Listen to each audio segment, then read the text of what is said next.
Good evening, everyone. I'm Rene Ritchie, and it's September 2, 2012. Tonight, we're talking maple syrup heists. We're talking stupid things said about Apple.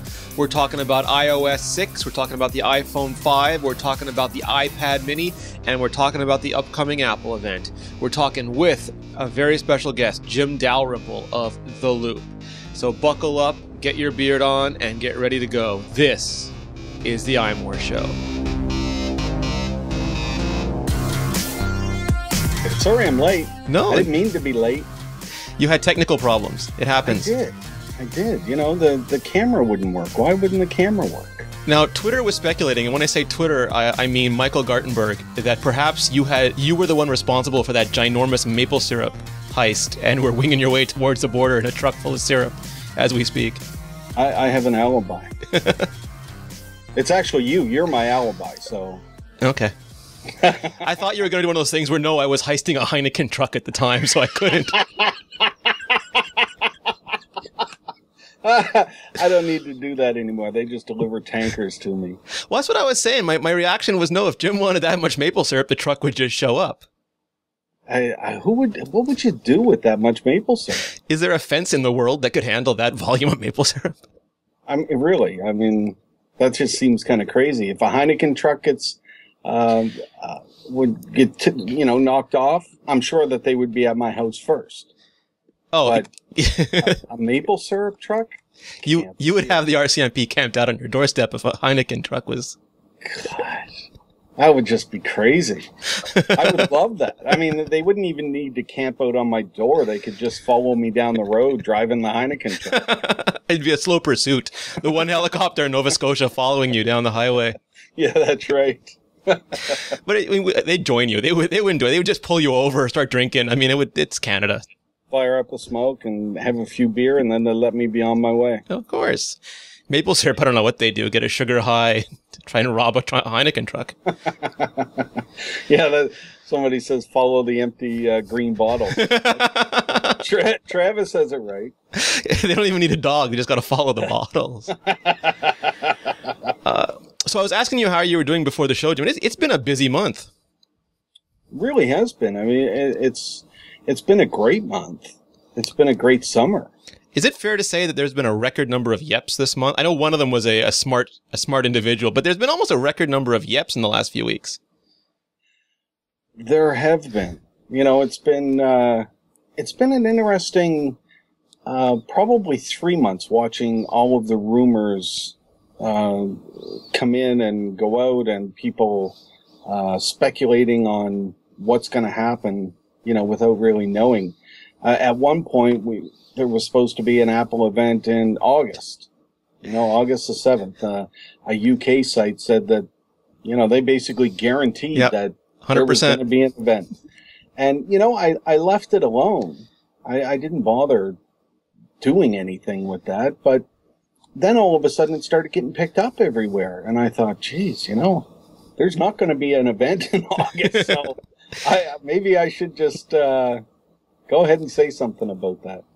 So I did with that. And then there's been a couple others since. Was that your first nope? That's the first nope I can recall. First nope, yep. Yeah.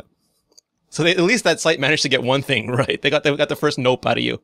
Well, and it's funny because people kept saying, I can't wait until there's a nope. And then this just kind of presented itself. It was just there. So I took it and ran with it. I mean, they could have put up, Apple's making a cappuccino maker and gotten their first nope, but they... Yeah, but see, a lot of this stuff, I don't really respond to. I keep a lot of the stuff to myself, and, sometimes I'll come out and say, yep, like I did with yours, with the event. And then, a lot of times I just let it go. Well, I've mentioned this to you privately before, but I just wanted to put it on the record. The Loop, I think, is the best thing that's happened to Apple blogging in a really long time. And I think it's for just that reason, is that you're both incredibly well-informed, incredibly gracious about how you use that knowledge. I appreciate that. I really do. I mean, I work really hard, and Peter works really hard. Sean is there now as well. And, it's not only a love of what I do, but this is my job. This is my living. I take it very seriously. And, You know, I want to make sure that the links that I provide and the stories that I write are going to be useful for the people that are reading them. The way I look at it, almost like our credibility is a currency, and you can spend it, but it's incredibly hard to earn it back. And that's why when I spoke to you after, because you were very specifically, you yepped the September 12th for the iPhone event. And it turns out that I might have blown it for the iPad mini date. And you were very nice about that. But I hate getting things wrong, because I think that instead of like, I don't mention an August event because I don't want people to think I'm an idiot. So I take it really seriously when I put something up, and I hate getting things wrong. But you were very classy about that. I appreciate it. It happens to all of us. You know, I've been doing this for 20 years now, so you know, I guess I have my style and way to do things, but you know, I was very specific in what I took to confirm from your original story, and you know, then the rest of it came out a bit later. Yep. You know, I mean, that Gruber's a smart man. Happens. Yeah, that Gruber's a smart man. You know, there are a lot of ways to do things. So I like to have fun with what I'm doing too. I mean, you know, it's not just about being first and having a scoop, and you know, it's more than that. It's about having a voice, and you know, doing things that are for the reader as opposed to doing things for ourselves. And you know, we all try and do things in the name of doing good, I guess, in the name of good reporting and all that. But there's still things that we can do better, and Absolutely. I try and look at those and see if there are ways to do it. I mean, the reality is we still have to make a living. I still have to feed my family, and you know. Well, I mean, it's an interesting line, and I didn't discuss it with you previously, but I've discussed it with other bloggers, is what do you choose to add your voice to and what don't you? Because, for example, that Nope was very good because it stopped a lot of confusion about a potential August date. But we don't want to reward stupidity. If something is really bad, I don't want to link to it, because I believe that reinforces their business model, especially the stupid Apple stories. Someone writes a stupid Apple story, everybody links to it, they're proven to have a great business model, they'll write another stupid Apple story. But then you have people who read stuff about Apple making crazy screws up and start to believe it and say, you know, evil Apple. So it's a juggling act sometimes. Well, and the rumors can be a good thing and a bad thing, because the more the rumors are wrong, the worse it hits Apple, unfortunately. Because, you know, you can come up with this great thing and say, Apple's going to release an iPad that shoots lasers and, you know, will stop cars by pressing a button, and, you know, all this stuff. And then when Apple releases this amazing iPad, but it doesn't have a laser, then people say, oh, God, that was a disappointment. What happened to the laser? You know, so sometimes things get really out of hand, and that's kind of crazy. It does hurt Apple or whatever company that those are about when it happens. And that's unfortunate. Yeah, I think there's two sides to that too, because we've both seen this in tech reporting, that Apple will put out a really good product and jaded bloggers will say, they will lend their voice, they will create the context that it's unimaginative or unimpressive or less than. For example, we've seen all these rumors about the iPhone 5 or iPhone 5, 1, whatever you want to call it. And some people immediately are saying, oh, it's not a big change. It still looks the same. Apple's falling behind. Apple's lost their touch. It could be the greatest phone ever created. And before no one has shown this phone off. People are dismissing it and dismissing Apple. And how does that happen? Really, how does that happen? How is it that, that an analyst or, you know, a writer can say, oh, well, Apple has lost all of its goods. You know, it's not going to work anymore, and they're going to drop. They say that every year. They say it every quarter. Yes. You know, people come out and say, oh, well, you know, Apple's earnings were disappointing. But then when you look at the earnings, they made $8.8 billion in profit. They're flabbergasting. But yet it's a disappointing quarter. Yeah. And the only reason it's a disappointing quarter is because the analyst overshot what Apple would sell in product. But they still earned $8.8 billion. How in God's name could that ever be a disappointment? I mean, it's similar. You know, the iPad came out and immediately it was dismissed by some as just being a big iPhone, which was the key to its success. Everything great about it was it being basically an iPhone on iMacs. You got to wonder what some people expect when they review this stuff too. It just seems like if nobody knew anything and you were just allowed to put out a product, that it would be this amazing thing, because it would be like you're seeing it for the first time. Yeah. And that's how I go into a lot of these events. You know, I go in and I'm looking at it like, this is the first time that I'm seeing this, you know, whether it's a new iPhone or a new iPad. And is it as good as what Apple says it is in the keynote that, you know, I just attended? And if you look at it like that, then things become a lot clearer than if you listen to all the hype and then go in and say, well, does it do this and this? You know, because there are some surprises. Apple always has a few surprises in there, which is kind of funny, you know, that nobody picks up on these things. I was going to wait to get into that, but since you're the master of the segue, Jim, I'll go into that right now. Again, complaints, iOS 6 falling behind, nowhere near as ambitious as Android 4.1 or BlackBerry 10 or Windows 8, or Open, whatever other operating system is coming out.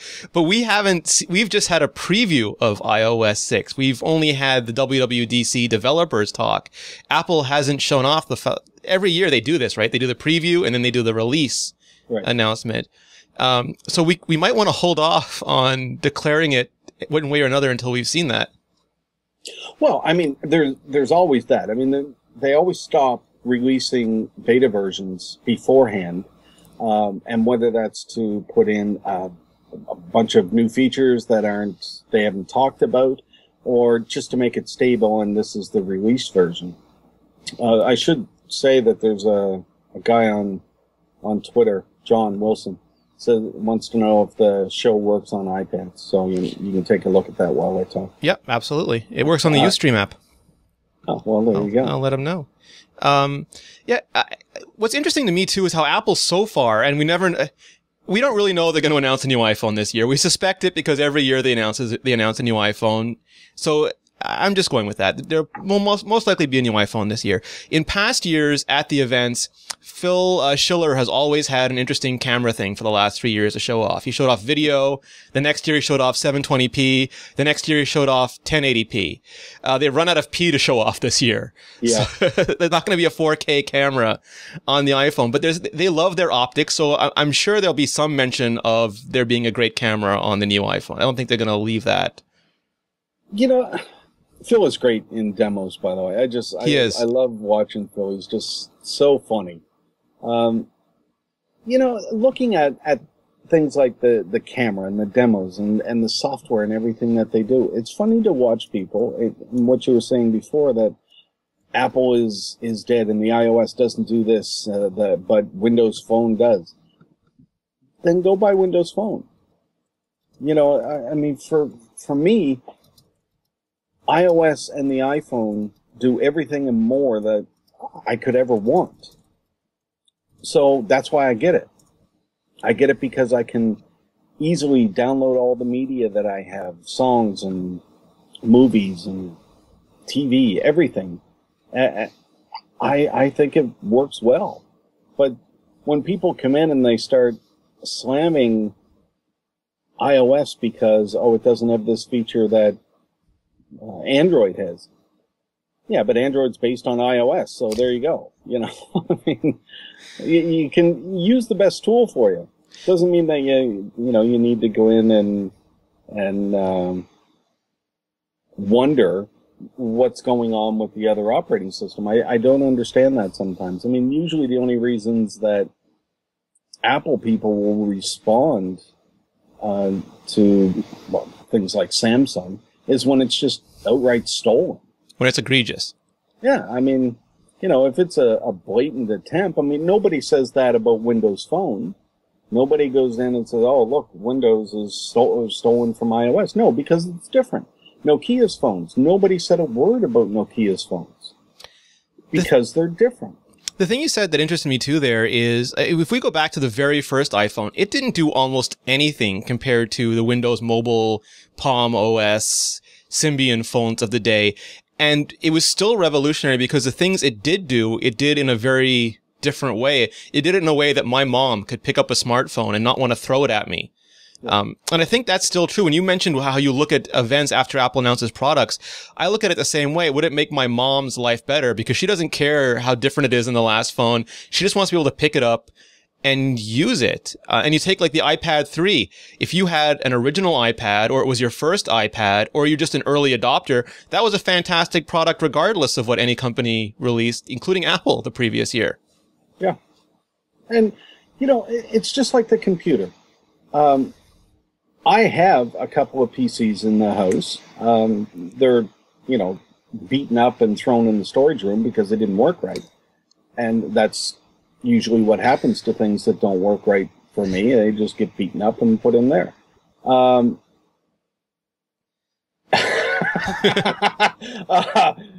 Guy English just posted and said, "You're wearing a Bruins baseball cap and you wonder why Quebec hates you." Guy English is a very astute and savvy individual. Oh my God. Oh, that was funny. But you did that just for the show, right? I mean, you did that just for Guy. I should do something just for Guy. Tell me when we get out of the family part of the show and I'll do that. Oh, you can do anything you want anytime. There's no family portion of this show, Jim. It really, for me, it comes down to the same thing as for the computers. I have the PCs, and I got the PCs with the best of intentions to go in and try out the same sort of things I was doing on my Mac on the PC. So I get a piece of music here, I will plug it into the PC and see how it worked, and then plug it into the Mac. Well, what ended up happening is that I would get something, plug it into the PC, and it would come up with driver errors or DLL library errors or this error or that error. And I was just going crazy trying to figure out how to make this stuff work. I would unplug it, walk over to my Mac, plug it in, and it would just work. So finally, every time I plugged something into the PC and it wouldn't work, I'd just kick it. And then they just stopped working. And now they're in the storage room, and I keep using my Mac. And I use my Mac because I want to be able to work. I don't want to be able to have to work on my computer. Yes. I want my computer to work so that I can get things done. I had a very similar story. I was using, I originally had an Apple II Plus, and then I used Macs and Amigas. And then eventually for work, I had to get a before Windows 95, Windows 3 point, whatever it was, 3.1. And I stuck with it at work until Vista came out. And I got a brand new Dell computer with Vista pre-installed, and the Vista on the machine did not support the drivers for the graphics card on the machine. And there were no drivers. See, I love that. That's a great story. And the guy who ran IT just said, "Why don't you just shut up and buy a Mac? Because, if you don't want to work to make your computer work, then just stop it and buy a Mac." And I said, "Okay, I am." I ordered a MacBook Pro for work. Yeah. I mean, that's what it comes down to. And more and more, there are people like, you and I, that we need to get up and we need to make sure that things are working. I don't have time in my day, and nobody does, to make sure that these things are working. I'm a one-man shop. Yep. And if I'm out and Peter calls and says, "Oh, my PC doesn't work, and there's a driver error and this is gone," no time. Yep. No, well, again, like if I'm working a 16-hour day, I cannot afford any part of that day to be fixing a machine. I've just got to turn on. And I find that's true with iOS as well, because when I was younger, I had the Trios, I had the Windows Mobiles, and it was actually fun for me to tinker with them. But also, like my Trio 680, before I got my iPhone, it crashed when the phone rang. It crashed when I made a phone call. Hello? When I bought an app, and an app that cost $2 on iOS cost $35 on that Trio. So when that app didn't work, it really galled you. And I just didn't want to work that hard anymore. I just wanted to pick it up, and maybe it doesn't do everything that every other phone does, but it does the stuff that I need it to do. Well, and that's just it. I mean, between the stuff that Apple does and puts in there for you, And then the stuff that the third-party developers make, and they're really pushing the envelope of what the hardware can handle. And that's a great thing. I love that. I love that Apple, will give you the basics. They give you the weather app and the stock app. But then, there are apps that are so much more in depth and, can give you storm warnings and, give you in-depth stock and all of it. That's great. And that's what the whole ecosystem is for, to be able to do stuff like that. And since then you have some developers like Guy English. He writes to the metal. He's hard to understand. But it's interesting too, because Apple in some ways, especially since Tim Cook has really been putting his fingerprints on it, they almost like they live in the future because of the way they run supply chain, because of the way they don't just make a laptop, they invent the technology to make that laptop. And and they're so far ahead, they almost have exclusive use of that material. So now we're seeing things like the MacBook Air that Apple had 2 years ago. Now we're seeing screens of the Density that Apple had 2 years ago with a Retina display. So people say that Apple's not keeping up on hardware. I don't think people look at what the actual hardware is. Maybe it's not the same screen size, but the technology in that screen is light years ahead of where the industry was when it was announced. Well, what's funny, when people write me and say, I want to run Logic, but the Mac Pro that I'm using is 6 years old. Yeah. How many people in the Windows market do you know that have a 6-year-old laptop that still actually works? I mean, I don't hear that often. Usually it's, my laptop is 2 years old, but it won't run this new app.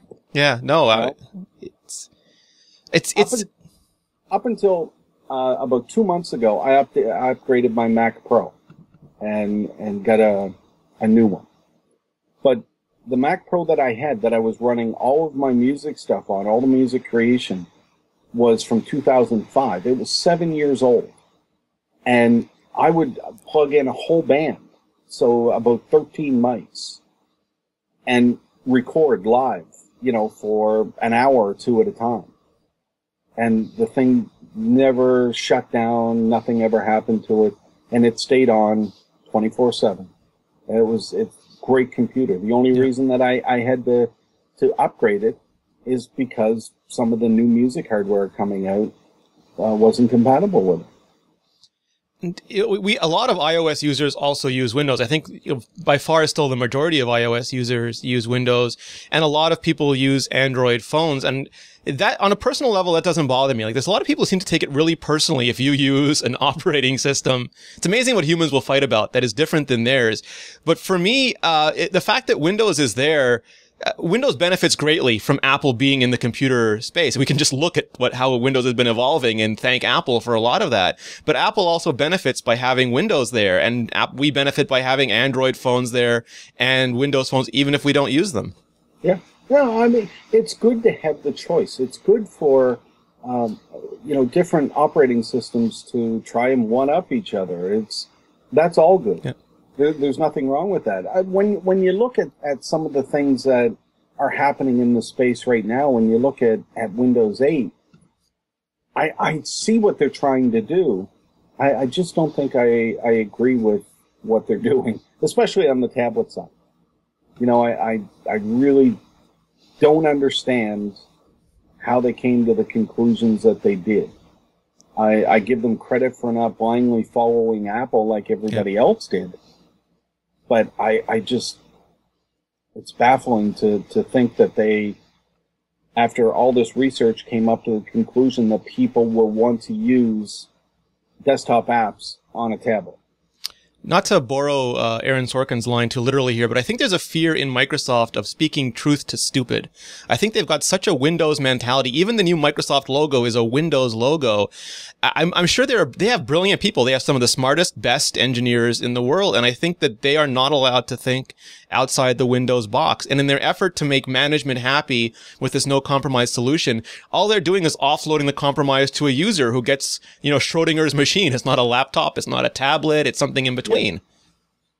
Yeah, that's exactly right.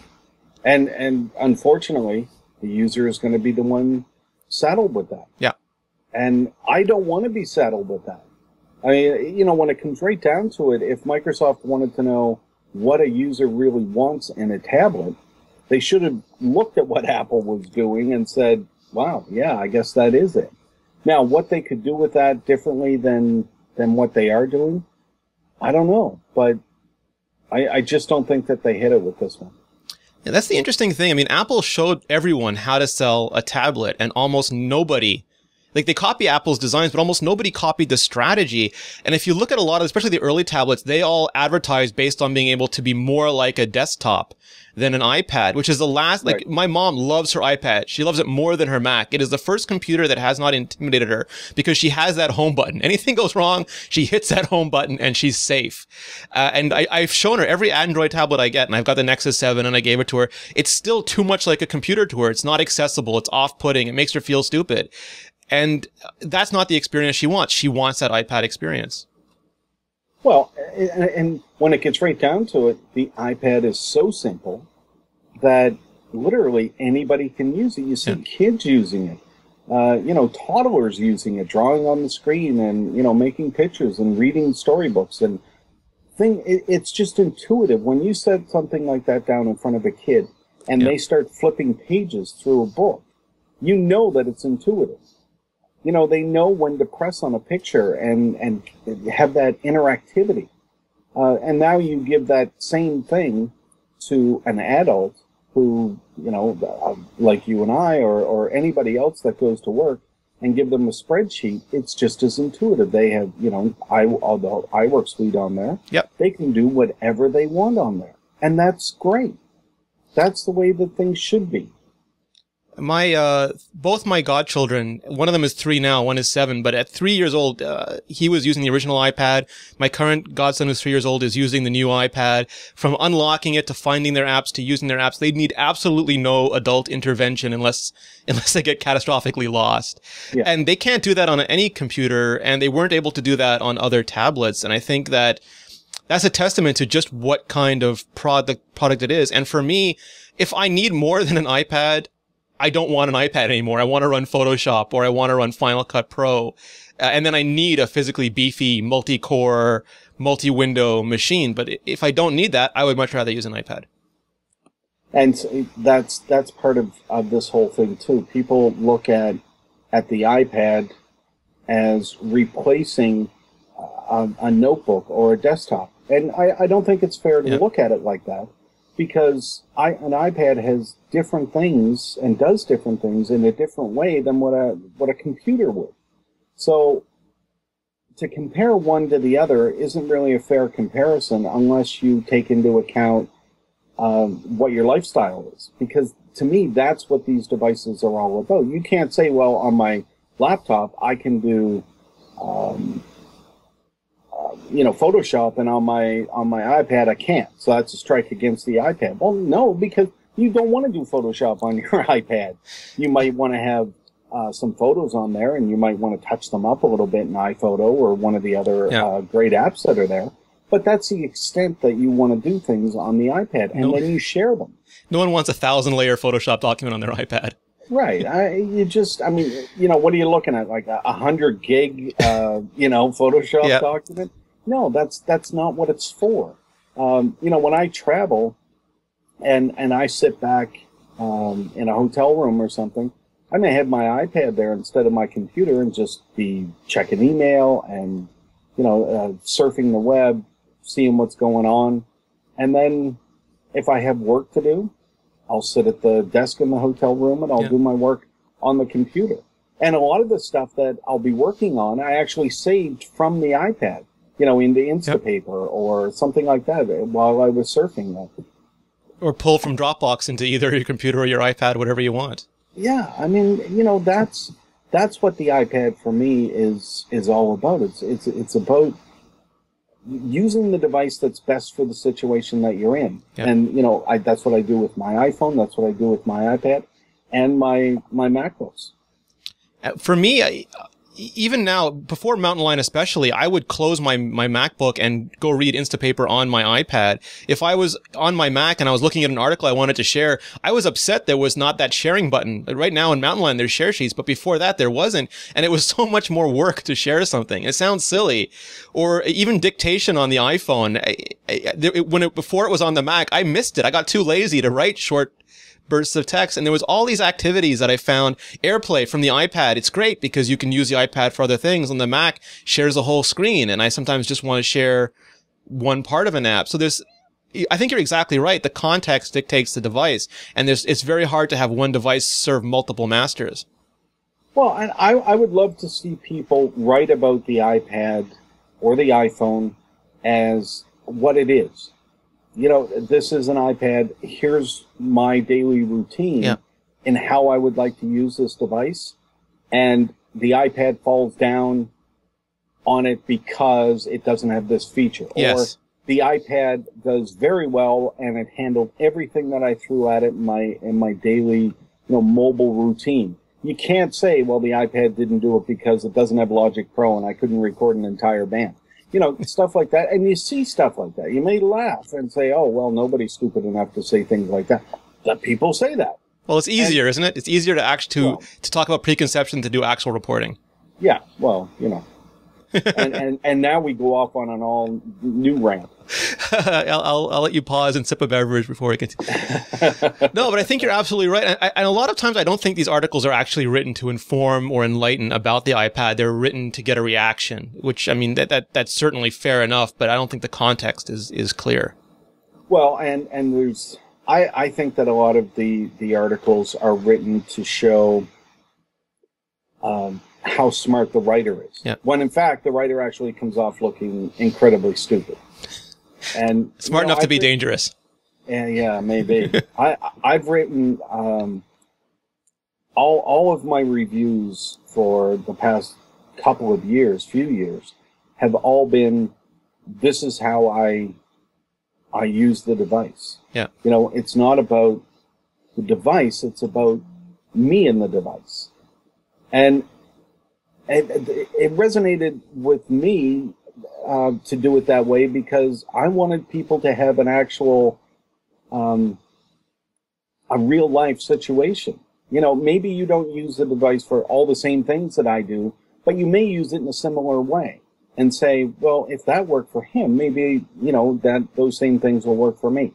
And those are the types of questions that I get. When you start getting down into the nitty gritty of, how much processing power it takes. Yeah. And those are things for, John Siracusa to get into. And a lot of people love that. And, God bless John for doing them because there's no way I would ever do them. But, those are too in-depth for what I want to say about the device. I just want to know and want to say whether it actually worked or not. Is there something that it could have done better to make my life easier? I think that's very fair. I mean, when we did actually every one of the iPad reviews we've ever done has been in response to the challenge that Steve Jobs laid out when he said, we believe there's a device in between the laptop and the phone, and we believe it's better at doing these things. So our entire review was taking those things and seeing how well it could do them. And if you take the things that Apple actually intends the device to be used for, it holds up remarkably well at doing those things. Well, and it's not fair also to just take the things that Apple says it'll do well. And you see those too. I really think if there's something in your daily routine that you do and an iPhone or an iPad does fall down, then you have to say that. As a reviewer, as a writer, you have to say, well, you know what, I was trying to do this, which is a very lightweight task. It seems like it should do it easily, but it just wouldn't. I need persistent SSH connections, and iOS does not allow background internet connections. That's a problem. Yeah.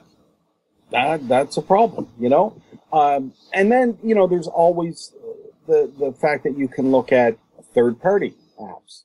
I wanted to do photo manipulation, but iPhoto wouldn't do it. Well, there are third-party apps to do that. So, the device will still allow you to do them if you don't want to pay $1.99 or $2.99 to get them. Well, then you're just a cheap bastard and you shouldn't have it anyway. So, there's always those considerations too. You can't expect Apple is going to make everything that you need. You're going to have to go out and spend a little bit of money for apps, just like you would for anything else. And compared to what we used to pay for apps, even 5 years ago, they're ridiculously cheap. A little Doodle text app, which was $40 on the Trio, is 99 cents on the iPhone. Yeah. And the things that you can do on the iPhone, I mean, quite literally, I have posted to the site on the iPhone. Yep. And it was difficult. Oh, I should look at just looking at the chat, and some people say that maybe you don't have the money to pay. I assume that they're talking about my last comment. I'm talking about reviewers and working. This is their job, so they would have the money, or the company would have the money to put into to make sure that their review is properly done. Yeah. Or if you're using it for work, you have probably a budget to use it for work. Right. So I'm not talking about individual users. I'm talking about, a reviewer that's just too lazy to go out and do a proper review. And there are plenty of those. So yeah, what else was I saying? Well, let's think of this. Let's move it into I guess the interesting topics. The iPad Mini, which you did you've done two, I think, really good articles on that now. The iPad Mini sounds like it's going to take everything great about the iPad and just make it lighter, thinner, and less expensive so that it's accessible to people for whom the current iPad is too heavy, too big, or too pricey. And I think that's a very valuable market segment for Apple to explore. I think it is too. I mean, people talk about the Steve Jobs comments where a 7-inch wasn't a good size for them. But, you're talking 3 years ago.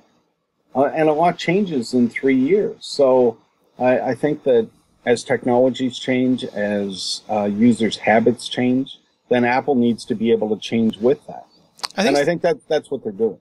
I think it's also, when you look at his comment, because I know that's the easy takeaway line. That's the one that people like to say when you talk about an iPad Mini.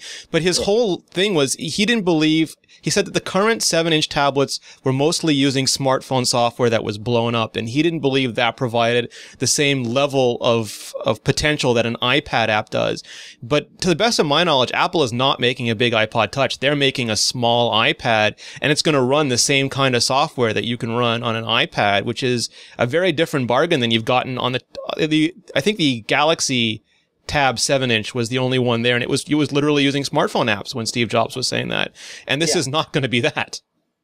No, I have to be honest with you. I had a talk with a reader of The Loop who disagreed with some of the things that I was saying about some of the Samsung tablets and the 7-inch tablets that are out there, and he was very forceful in his disagreements with me on Twitter.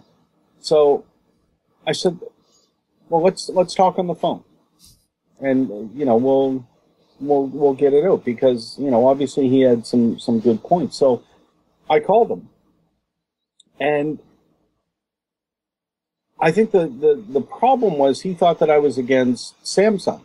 Yeah, I was more against 7-inch tablets. But listening to people over the past 6 months or so, I've come to realize that maybe I'm wrong about 7-inch tablets. Maybe there are ways that a 7-inch tablet could benefit a lot of people. So I've learned from talking to my own readers that some of them were students, some of them were teachers, some of them lived in New York, where they take the subway home, and they would love to have a tablet in their hand. And it's a 10-inch iPad is just too big. Yeah. So a 7-inch would work perfect. So, I've taken another look at the whole 7-inch market, and not because Apple is coming out with an iPad. I still have no idea whether I'll truly love a 7-inch iPad as much as I love the 10-inch, because I haven't used it. I have used some other 7-inch tablets, and they didn't really appeal to me that much. But like I said, I've rethought 7-inch as a form factor. I've used almost every one of the 7-inch tablets. Like, not for a long period of time, but I did buy a Nexus 7, and I like the form factor. The Nexus 7 is a bit smaller than what the iPad Mini is projected to be. We haven't seen one yet, but it's projected to be a little bit bigger than 7 inches, maybe closer to 8 inches. But it also, it uses this blend of smartphone and tablet UI, and it's mostly a portrait device, and it's mostly a media consumption device.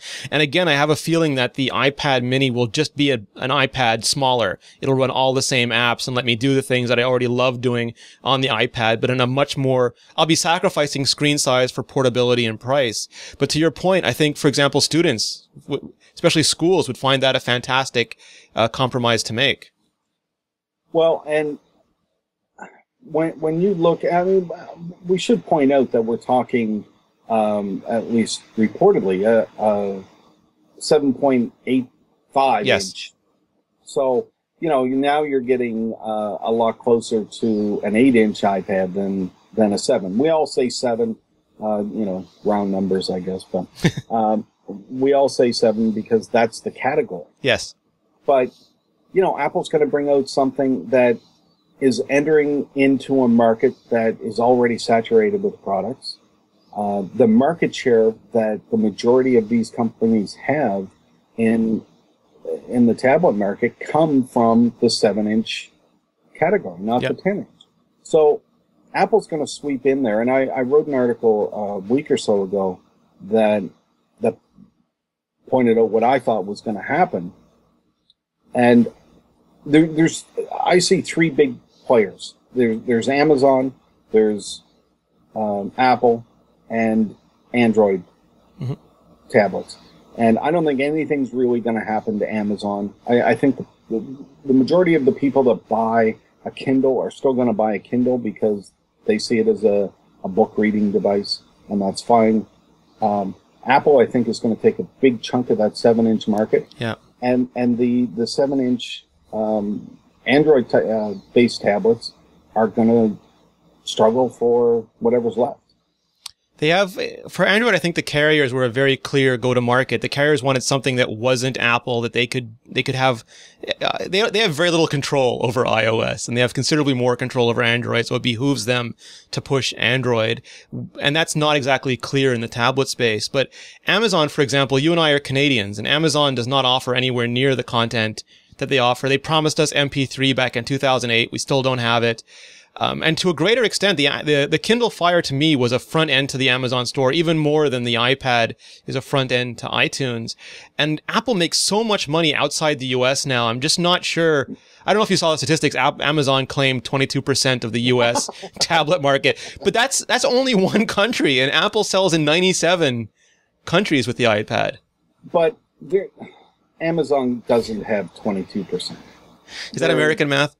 They're just lying bastards. They don't have 22%. And this whole thing about, and I wrote about this too last week, this whole thing about being sold out. Yes.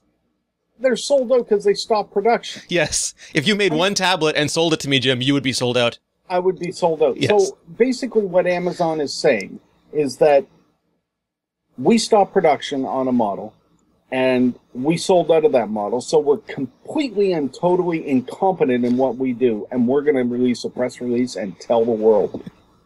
That's what they did. Well, they have... And the press ate it up. They ate it up, said, oh my God, Amazon sold out. Whoa, Amazon. Yeah, it was terrible. They have their event, conveniently, they have their event on the 6th, a week before Apple's event, and they're presumably going to be announcing a Kindle Fire too, but I'm still not seeing an international story for them. As much as there is or isn't a US story, there's nothing beyond that. I don't see much of a story in there, but still, Amazon has a great brand, and that's why I don't really see Amazon sales. I think their sales may dip a bit, but I think that they'll probably still sell a good chunk of Kindles, and it's just because of the brand. And they worked hard on making that brand over the years. Well, you go to Amazon.com, they have the front page of one of the most trafficked websites in the world. Yeah. And Google now is using the front page of Google.com to push the Nexus 7. Oh yeah, I saw that too. But that's pretty funny. You go to Amazon to buy things. You go to Google to search for things. I'm not sure they'll get the click-through rate that Amazon gets on that kind of stuff. Well, and that's something that we'll see too, isn't it? So while we're talking about different screen size, Jim, the other big rumor about screens is that Apple might go to 4 inches for the iPhone. And again, we won't know for sure until Phil Schiller or someone holds it up on stage, but a lot of the competing phones are much bigger than the iPhone. And I can see a situation where someone goes to the store and really wants an iPhone, but they really want a big screen phone. And some of them choose the big screen phone just because it's bigger. Otherwise, they would have chosen Apple. By Apple going a little bit bigger, do they increase the size of their addressable market? Yes. Yeah. I mean, if they go a little bit bigger and release a larger screen iPhone, I think one of the biggest complaints that people would have about the iPhone now is that the screen is a bit small, and they want a bigger screen. Who wouldn't want a bigger screen? I don't think Apple will do something as wacky as like a Galaxy Note. Yeah, 5 point something. Yeah, because that's just stupid. I mean, that's like giving your kid a really wacky name and making sure that he gets beat up at school. Well, I think those are meant to be highly mobile Wacom tablets. I don't think those are actually meant to be phones or anything else. I don't think that'll work. Now, if you take a proven brand and say, here's an iPhone with a bigger screen, and people look at it and say, wow, that looks great. Yeah.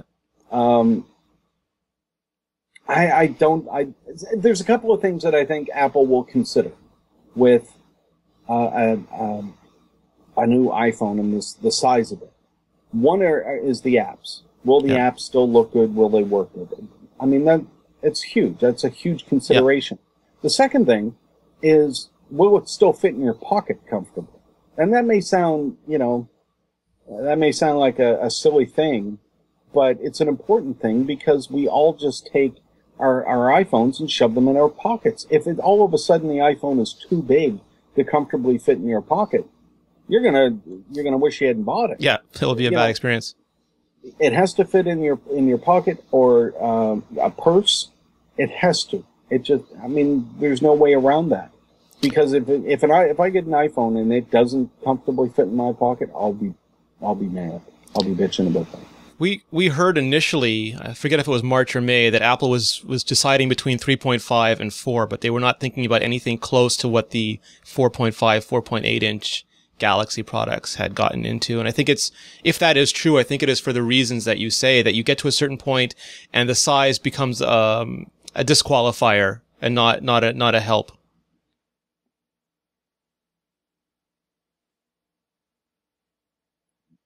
No more left. Okay, see ya. Jim's done with the drink. Yeah, that's it. Yeah, I think you can go too big, and I think that's something Apple would definitely avoid. They have to avoid it. They have to avoid it because of the way that people use the devices. I mean, if we want to use the device when we go out, and we all do, we check email, we do Twitter, we take pictures, we Instagram, Facebook, all this kind of stuff. So we're actually using it. A little bit bigger screen is going to be great, but then think about what you do with it right after that. Boom, in the pocket. If you can't do that, are you going to want to walk around and hold this thing? I mean, with the Galaxy Note, you need a wagon just to carry the thing around with you. So, that's a consideration that those are the details that Apple thinks about. Yeah. And we may not think about that. We just may say, oh, geez, give us a bigger screen. Yeah, those are the things that they have to think about in order to sell it.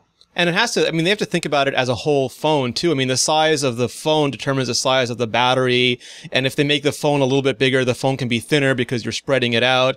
If you make a metal back, then that's going to affect the radio transparency. So you have to make other, you can't just say Apple should add this or this because nothing exists in a vacuum. They have to engineer this thing to actually work as a phone at the end of the day. Well, and I mean, that's where the whole technology thing comes in. You look at, well, Apple should add this. I mean, there are a lot of things these days that people say, whatever company, Apple, should add this feature to their hardware. Why? Well, they don't know. I mean, a lot of it just seems like a checklist item. Well, every phone has this, but do you use it? Well, no, but it should have it. Phil Nickinson in our chat room is saying that the other manufacturers do that too. And I think that's a fair point, but Apple does one phone a year and they have to get that right. If you put out 5, 6, 7, 12 phones a year, you can experiment. You can take risks. You can make a Galaxy Note or something else because you've got 9 other phones to hedge your bets against. But I think if you're doing that Babe Ruth swing for the rafters every time, you've got to make sure you connect with the ball. Yeah. Yeah, that's true. And he brought up a good point. Yeah, I'm not saying that Apple is the only one that thinks about this stuff and that does this stuff, but Apple's got one chance. Yeah. If they screw up that one chance, they're going to read about it on the Loop. Yeah, they're in big trouble for a year. Yeah. I mean that's not good. You saw people lose their minds over an antenna issue. Imagine they mess up the phone. Yeah, well, look at that antenna issue. It followed them now for 2 years. Yep. Because the 4S was basically the same design, although they did, change the way that the components were to make it better. Apple could not afford to have something like that happen. Yeah.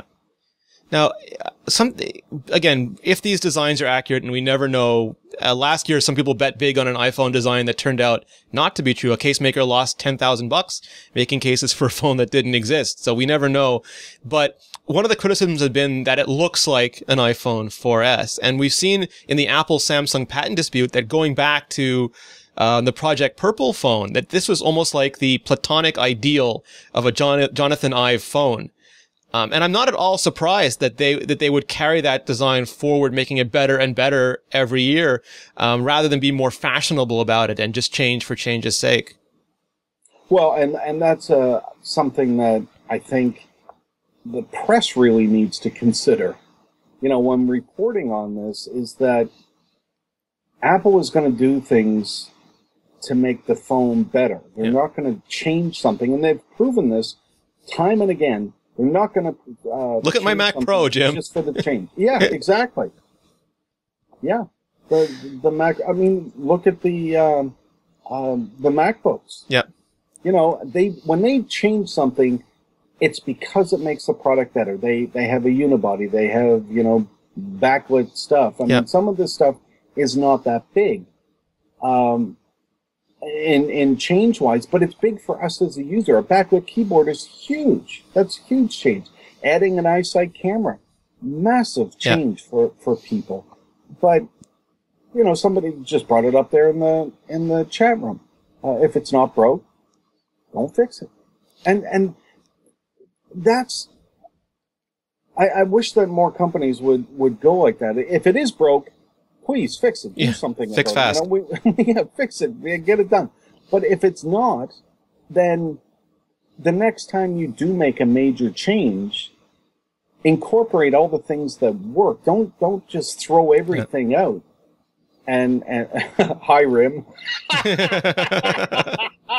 That was actually Chris Parsons from Crackberry who said that, so he's not a Rim troll. Yeah. Oh, I know. I'm just for our audience's sake. That was awesome. I love that. Hi, Rim. So, incorporate everything that works. And I think Apple has done that. They've taken the materials and they changed the design of the MacBook Air and made it a little wedge because they could, because of the way that the computer sits, and, they could make that themselves with the unibody. They incorporate things that work from before and bring in all the new technologies that they have to a brand new computer. And it works good because they're selling like crazy, and people are copying it like crazy. It was the best computer I ever owned until I bought the Retina MacBook. Yeah. Well, I remember when Apple would sell, I don't know, maybe 600,000 Macs a quarter. Yeah. And, you know, people were amazed. Wow, 600,000. But now they're selling millions a quarter.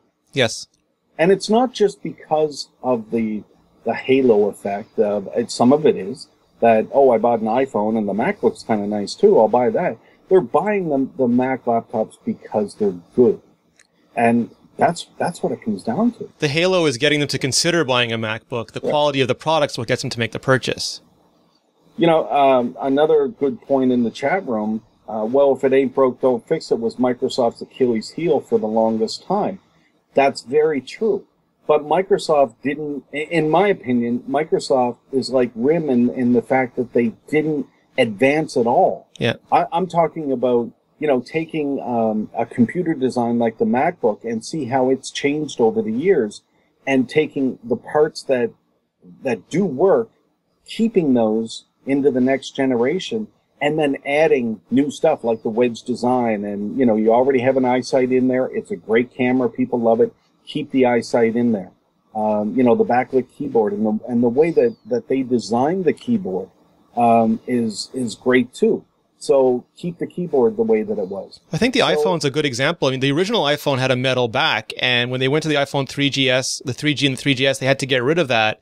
And then they went to glass for the 4 and the 4S, and now they figured out a way, again, rumored, supposed, that I'm going to keep putting those quotation marks in there, to perhaps bring the metal back. They got rid of it to make something work better, and now they can make it work better with it. They are not they don't just keep adding and have Homer Simpson's car. They take things away to improve, and they add things to improve.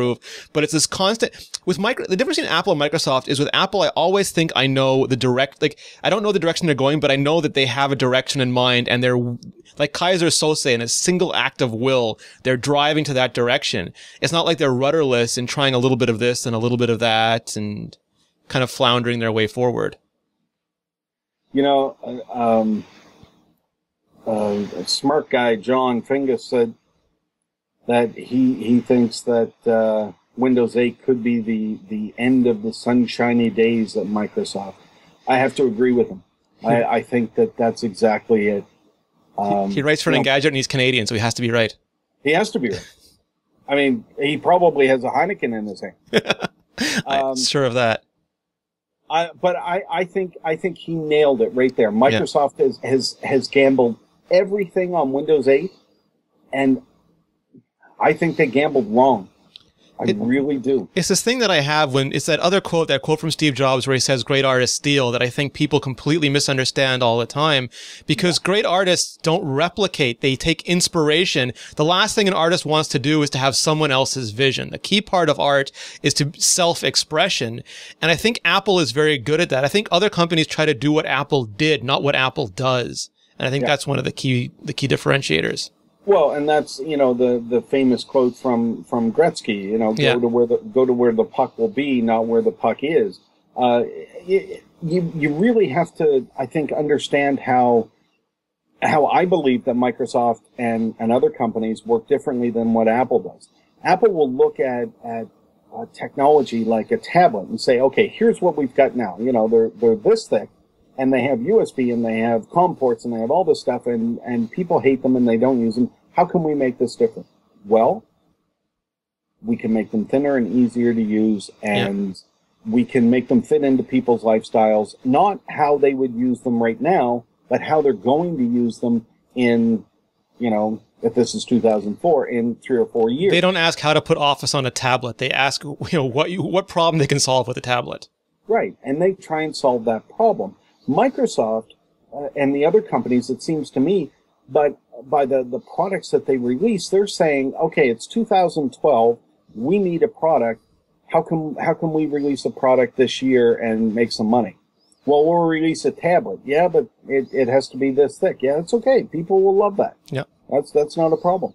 So they're not looking as far down the road as what Apple is. They're not designing products for what they anticipate people will be using in years to come. They're developing products for what people need now. And if you look at the Surface tablet, to my mind, the Surface tablet is already 3 years behind.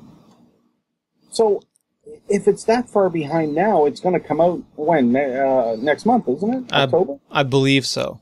Yeah, so if it comes out next month and it's already behind in design and behind in software, where do they go from there? There's this old Buddhist saying about, if you see someone up on the mountain, you can't assume he just ran up to that spot. You have no idea what path he took to get there. And if you just try to run up there, you might likely kill yourself. And I think that's true too. I mean, you can replicate a product, but the process the company took to get to that product is what they're already using to make 3 or 4 like we know Apple's working on, they've said as much, they're working on the next iPhone. They have giant antenna testing facilities.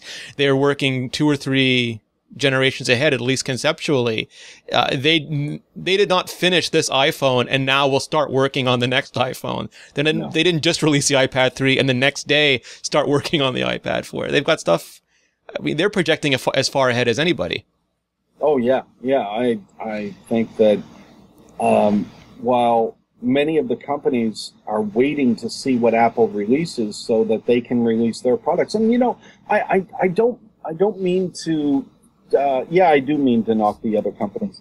But it's not actually a bad strategy in some ways for these companies to wait and see what Apple does. Because if they go ahead of Apple and release this new product, they might get too far away from the direction that Apple is taking. And we already know that people will go and buy an Apple product.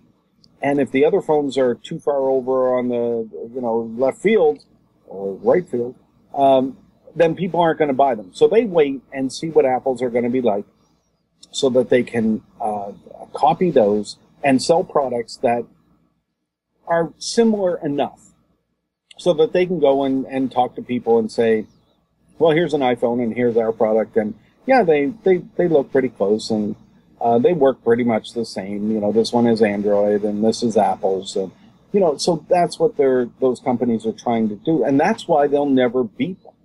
Until a company comes out and says, we think Apple is wrong. And we think that the direction that they're taking is wrong. So we're going to shift way over here and we're going to make our product over here and it's going to be better than what Apple does. There's this famous line from Howard Stern where he said that he didn't understand why anybody tried to counter-program him with another shock jock. Because the only radio stations that ever successfully did it were with music. That you don't try to put like against like because he's the best there is at what he does. And I think there has a lot of value in consumer electronics as well. We already have Apple. There'll always be a non-Apple market. For some reason, there'll always be people who do not want, do not like, do not care for the decisions that Apple made. And that's a valuable market. And company could do to Apple what Apple's done to everybody else. There's no reason to think that some other company, if they had the same determination, culture, or whatnot, could do to Apple what Apple did to RIM or to Palm or to any of the other companies now. But I don't think they're even trying at this point. Well, and I don't think that Apple dismisses its competition as easily as what some of the other companies did. RIM, I think, famously is the company that lost the most in the last 5 years. They lost everything, really, in the last 5 years. Or Palm, when they said that no computer guy is going to work, just walk right in and figure this out, when a computer is exactly what you needed to figure this out. Well, and when RIM says, somebody asked Lazarus, what do you think about the iPhone? He says, I haven't seen it yet. It won't affect us much. My friends don't like to type on glass. Yeah. Come on. RIM had this market locked up. Yeah. There should be no way that Apple should be able to come in and take it from them. And they didn't even really have to wrestle it from them. But Apple brought a computer to a phone fight. Which no one had really done before. Oh, it was just terrible. And yeah, Paul is right. BlackBerry 10 is their last stand for real. This is it. I don't even know that is their... maybe their last stand is already gone and they're looking for licensing and things like that now. But, RIM got complacent and they felt good being at the top and they felt like nobody could be better than what they were. And when Apple first came out with the iPhone, organizations, businesses did have complaints. Yep. There was no remote wipe. There was no exchange support. Yep. There was no this. No hardware cryptography. Yeah. All of this stuff. And then within, a couple of versions, okay, now we've got remote wipe. We've got this. And then government started getting them and everybody else started getting them. Did you notice that Scott Forstall's talk started becoming, I think around iOS 3 and iOS 4, he would just start lining them up, knocking them down. Your complaint is this, knock it down. Your complaint is that, knock it down. Yeah. And they had to do that. They had to say, to the consumer, here are the things that we can do for you. And for the business, here's what we can do for you. Yeah. I mean, in a lot of cases, those were completely separate feature sets. But they had to address both of them in order to take on people like RIM and Android with the consumer set. But I wanted different things as an individual than the U.S. government wants as an organization. So, but I think Apple did a pretty good job in bringing features to both of those markets. Yeah, they definitely hit the largest section of. They hit a very, if you Venn diagrammed it, the overlap would be considerable. Yeah, well, and imagine trying to be in charge of the resources to make that happen. Yeah. I mean, they had to, build these things on parallel roads and then finally converge them so that it was one OS. That's huge. That's the thing that I wanted to bring up too. Boy, you're good at this, Jim. No company in the world, not even Apple, can do everything at once. You cannot physically throw engineers at a problem, no matter how much money you have, how many engineers you have. Everyone has to make a choice. If you choose to do A, you cannot also do B. And I think when you look at, like some people again saying iOS 6 isn't very ambitious. They're rewriting the entire Maps app. They're greatly expanding Siri. They're beginning Passbook.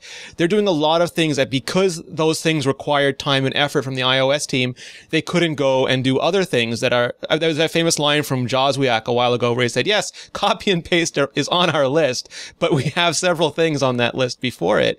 And I'm surprised that Apple can do as much now. I mean, there was that famous story that Apple delayed Leopard because they're working on iOS. This year, they put out both iOS and Mountain Lion same year. Previously, they staggered products. This year, if even half the rumors are true, they're going to put out an incredibly large amount of really good products in 1 year. So it seems like Apple, to at least a certain extent, is learning how to scale. Like they're projecting power like they're the U.S. Navy at this point. Yeah, and you have to wonder how they get it all done. But this year in particular was very important for Apple to focus on both sides. Because the integration between iOS and macOS is so great that they needed to make sure that both of them were updated and both of them were new. So, even small things like they changed the names of a lot of apps, so that it's contacts, not address book on one and contacts in the other. And Notes. I mean, yes. Notes is not an app that I've ever used on the Mac. I use it all the time now. Yes. Because when I leave, I go out, my wife is shopping or something, and I sit in the car or I'm outside having a smoke or, drinking a case of Heineken. and if I think of a song, or I think of, something that I need to do at work or whatever, I'll just open up Notes now and type it in because I know when I get back to my Mac, it's going to be there. Yep. I don't have to email it to myself, and I don't have to do all these silly things. I would even have my wife text me to remind me, and I wouldn't open the text until I get home, and stupid stuff like that in order to remember things. But now I just make a note. I get home, it's on my Notes app, and there it's done. I'm driving now and I have a great idea for a post. I just say, Siri, take a note. I start dictating. I get home, it's in Notes on my, while I was driving. I didn't, usually I would forget by the time I got home, but now it's just there. Yeah. And it's these type of simple things that, we think about and say, oh, well, that didn't take them much time. It's just a Notes app. I bet you that took a huge amount of time. It's not just the app. The app is probably simple. It's all the syncing and it's iCloud and everything that they have. And that's another reason that all of these other computer companies and phone companies are having such a hard time with Apple, because Apple has a decade's worth of infrastructure that no other company has. They, in 2001, they released the iPod, and then they released the iTunes Store with music, and then they have movies, and they have TV shows, and they have podcasts, and they have iTunes U, and just this massive infrastructure that is pushing content to Macs, iPhones, and iPads. Well, nobody else can do that. Every competitor has had to basically restart from scratch to make a modern computing operating system for mobile. Apple adapted one that they had. Everyone else is struggling tooth and nail to get mobile transactions and to be able to take credit cards and sell content internationally. Apple had that with iTunes. I think iTunes was one of the biggest advantages they had when they were rolling out the iPhone. I don't know if you knew this, Jim, but in Canada a few years ago, you had to actually PayPal the developer and he would send you a special build of an Android app because they could not sell it in Canada. I did not know that. It's doing transactions internationally is hard, and Apple had that. I mean, that was something they had from the get-go, and they're continuously improving it. And exactly what you say, everything that they were up until now has served them, and they've been very good at they rewrite QuickTime X. They can use it on the Mac. I mean, they're so good at being efficient with their work. Yep. And that's the thing. It's international. It's in, however many countries they have the store in now, and more all the time. So how do you compete with that infrastructure? How do you start in 2007 and say, we want to compete with Apple? And, but they've got this, at that time, this 5 or 6 year head start on us, with content. And there's good hardware out there. Yeah. There's good OSs out there, but content still rules. Yes. We want our music. And if you've bought music on iTunes or you've bought video on iTunes, you want to be able to access that. Well, I mean, it's the life cycle of your phone. First, you want to buy a phone. You decide you're buying this phone. You get home, it's a new phone. You have fun, and then it's boring. You have that phone. What are you going to do with it? And Apple's very good at answering that, what do I do with my phone now, or my tablet now question. Well, I mean, and that's what it comes down to, isn't it? What do you want to do with the device that you have? And they're good at advertising. If you look at their commercials, whether it's Marty Scorsese or some kid looking at the stars, they're very good at showing how to use their products. Yeah, and we all want to use it differently. Yeah. You and I, because of what we do, may want to use it pretty much the same way. We may want to do a lot of the same things. But that's probably not the way for even a lot of people listening to the show. They may have different uses than what you and I have. But they may have great solutions for that, using the App Store and using all kinds of different things. But it all comes back to that same thing. Everybody wants to have access to the content that they already have. We're not willing to give that up. I'm not. I want access to all of that. Actually, and I deserve to have that access. That reminds me, there was one other thing I wanted to talk to you about tonight. It's a bit of a detour, but I think it's important, especially with you. I don't know if you've been following the stuff about Bruce Willis is complaining about iTunes and people are complaining about digital music because, if we pass away, Jim, we can put in our will, my daughter gets my CDs, my son gets my DVDs, but it's not legally certain who gets our iTunes collection or who gets our digital files because in some cases they're not bought, they're licensed. And the rights to assigning those or giving those away, it doesn't appear like there's very much, if any, case law yet. And it shows again how far the digital world is ahead from the real world in some ways. Do you think that's just a case of it'll take time? Maybe the RIAA and the MPAA will get involved in it, or common sense will rule out? Well, common sense has to rule out at some point. I mean, I think this kind of stuff is just silly. I mean, it's my music, yes, and I bought it. Yeah. So my kids or my wife can use it however they want. That's it. It's that simple. I just think people are trying to make problems where problems don't need to exist.